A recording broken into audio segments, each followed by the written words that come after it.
Le Club Neuilly Performance, pour moi, c'est avant tout un lieu de rencontre. On a un capital humain extraordinaire, de par les résidents qui vivent à Neuilly et par les gens qui y travaillent.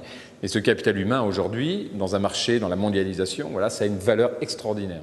Et si ce capital humain, on le travaille, on fait se rencontrer les gens, si on en prend conscience aussi, on peut en tirer des leviers fabuleux. Et donc, cette idée de consulting, d'expertise, est une idée très, très nouvelle, très moderne, mais peut-être il faut la réhabiliter.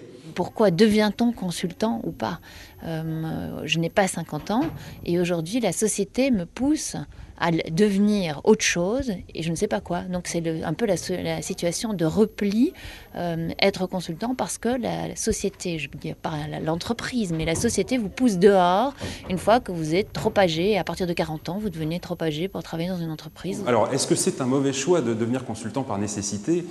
Si c'est uniquement par nécessité, peut-être que ça n'est pas un mauvais choix parce que ça permet aussi de passer une période difficile. Je dirais que c'est à la fois assez inquiétant, assez angoissant, surtout quand on a été pendant très longtemps salarié d'entreprise et que voilà, son salaire est tombé tous les mois normalement, sans problème.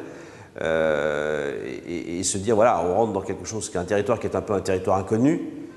Est-ce que je vais réussir autour de ma légitimité, de créer ma crédibilité à générer un chiffre d'affaires est une vraie question. Le marché du conseil, du consultant tient bien la rampe.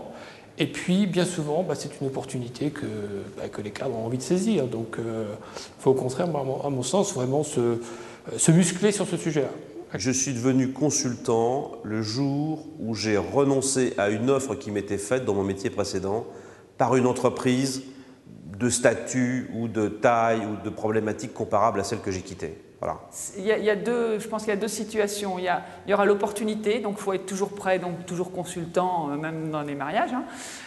Et il faut en même temps avoir les reins solides pour pouvoir se prendre une gamelle et avoir su anticiper un échec. Donc tout de suite se dire, si j'échoue, qu'est-ce que je fais après ? Le plus important, je crois, pour nous au travers de cette journée, c'est pas seulement de convaincre des milliers de personnes de devenir consultants, mais c'est au contraire d'alerter sur un certain nombre d'écueils et de donner les éléments de jugement pour que les personnes qui souhaitent effectuer cette transition, eh bien, elles aient une meilleure évaluation des risques associés à cette transition, une meilleure évaluation de leurs compétences, de leur personnalité, de leur qualité pour mener cette évolution avec succès.